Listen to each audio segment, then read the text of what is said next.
I might as well make this a piece of content. So I have already talked at length with people in regards to Shaddolls and their presence in Duel Links and how they are actually like very playable. Yes, Tachyon's going to be better. Yes, all of these other decks are going to be better. But I just wanted to note for posterity the fact that this deck, for me, is I will never need, at least for the next year, I will not need to play another deck again.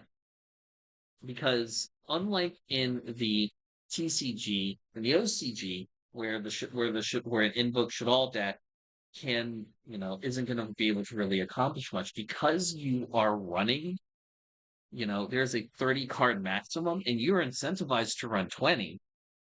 You are able to, there's certain cards that you wouldn't run in TCG and OCG that you are running here for their niches. So let me break down why, I love this deck so much. This deck has options in terms of dealing with multiple threats. It Shaddolls in Duel Links, are able to deal with multi-layered threats and different threats at different times for different reasons. For example, if I am playing against a person whose entire game plan is to Odeon burn me to oblivion, um, they are going to have a lot of cards that will be in defense mode because they are summoning those trap monsters. And so what I would do in going second in a situation like that is I will, you know, go through my Shaddol stuff, mill out as much as I can, on the hope that, all of those things will be, beaten back.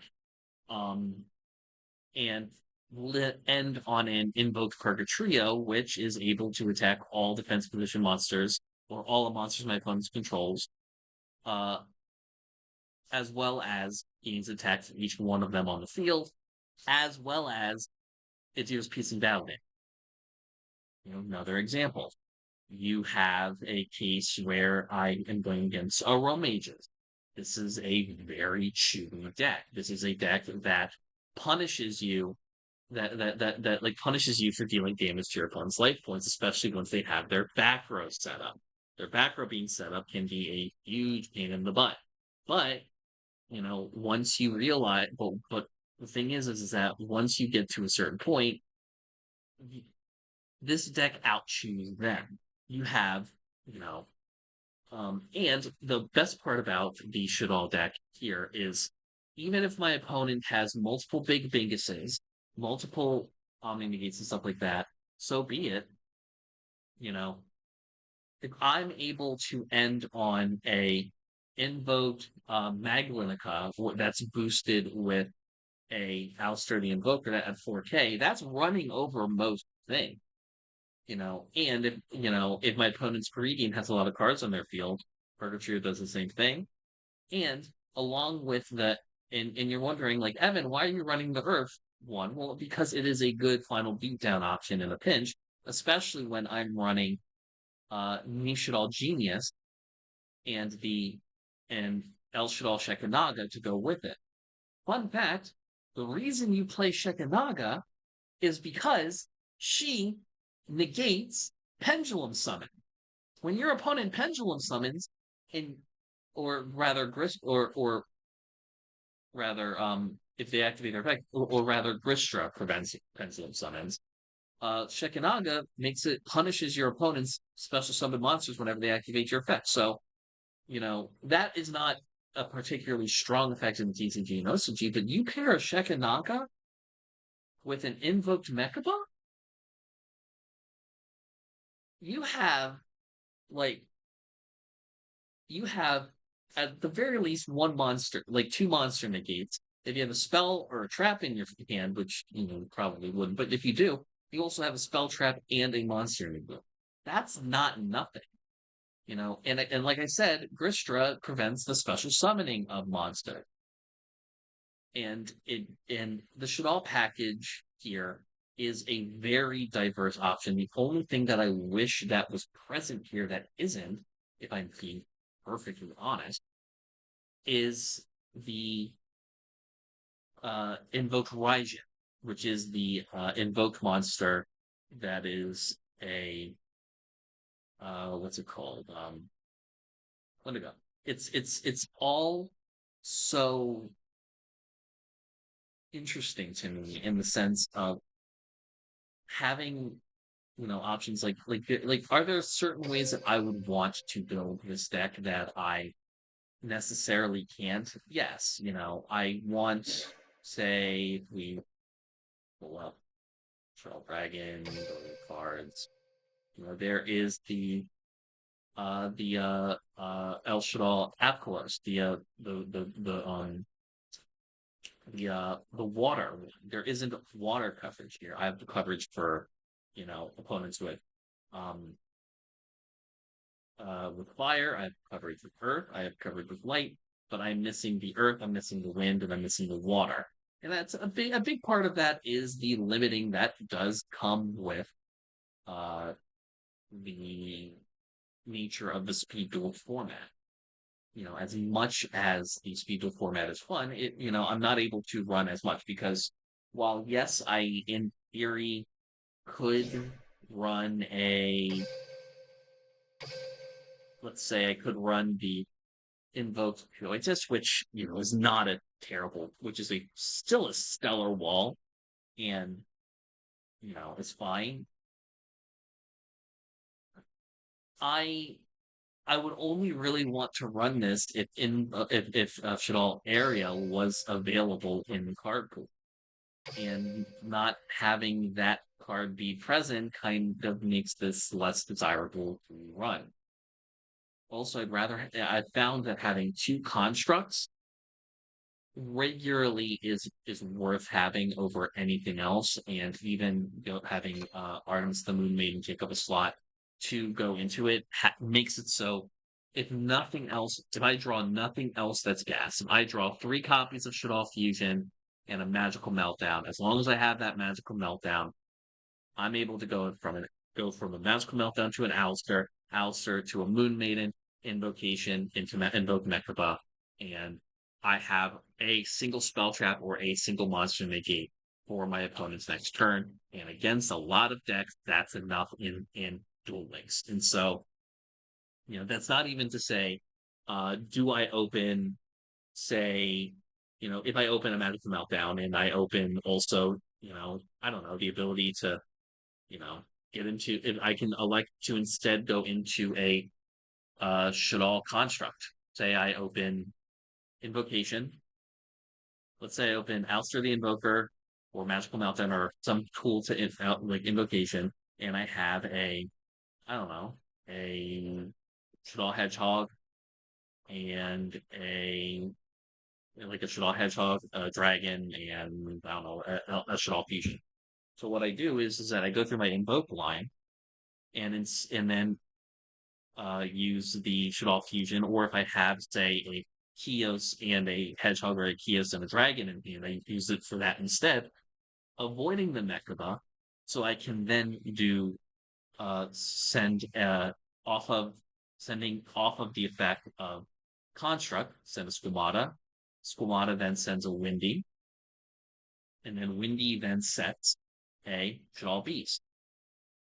The incarnations being sent to grave at the top of the duel off of the Shadow Weaving Power skill allows me to draw two, discard one, and and 9 times out of 10, the cards I draw, especially after I have done my loops and all of that at this point, probably going to be a Shaddol monster, or at the very least a Shaddol card, which then gets its effect to activate when it hits the grave because I'm discarding it as sending it to the grave as part of Shaddol's effect, allowing me to unbreak my hand and continue playmaking and moving forward.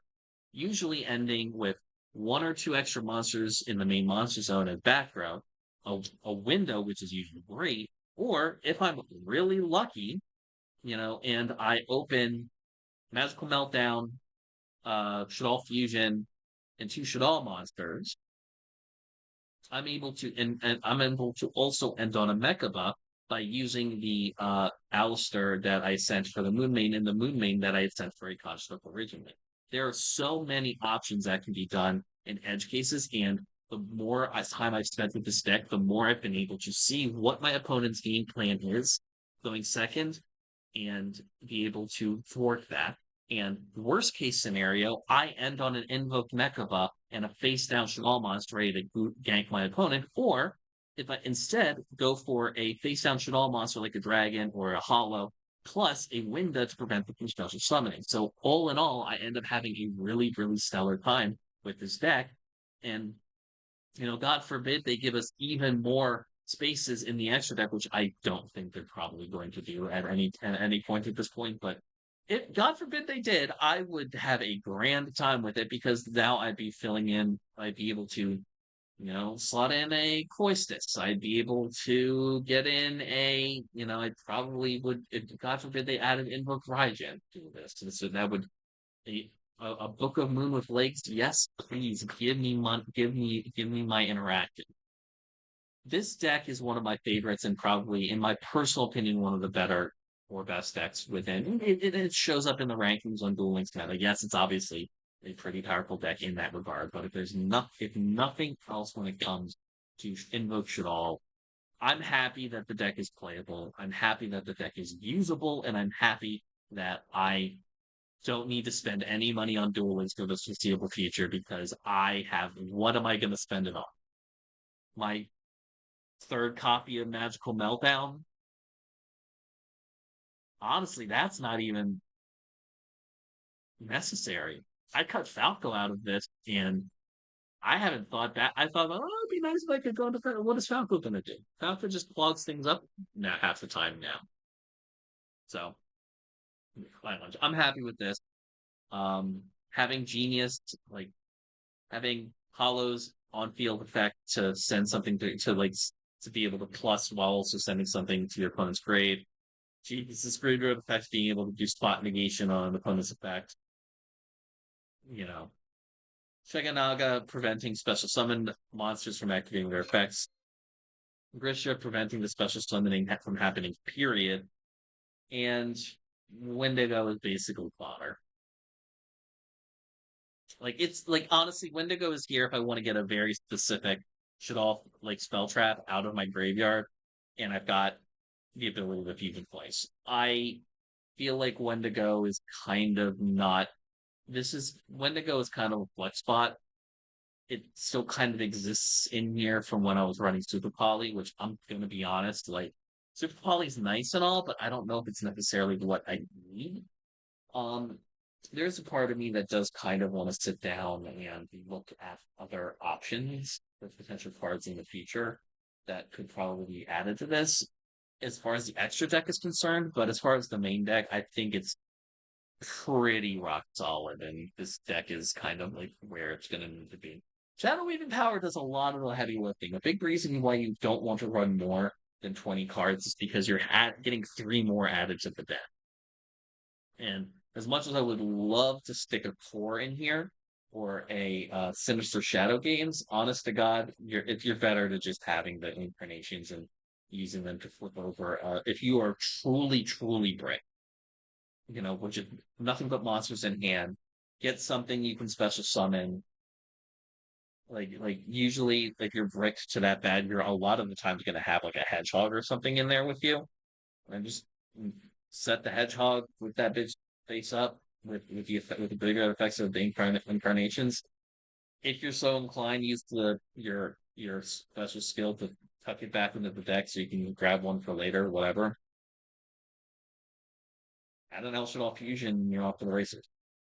But I generally am in love with the Shaddolls deck on Yu-Gi-Oh! Duel Links, and yeah, still be surprised if you see me playing this a lot in this deck a lot and not really going to any other decks because this is my shit. Hey, thanks for watching.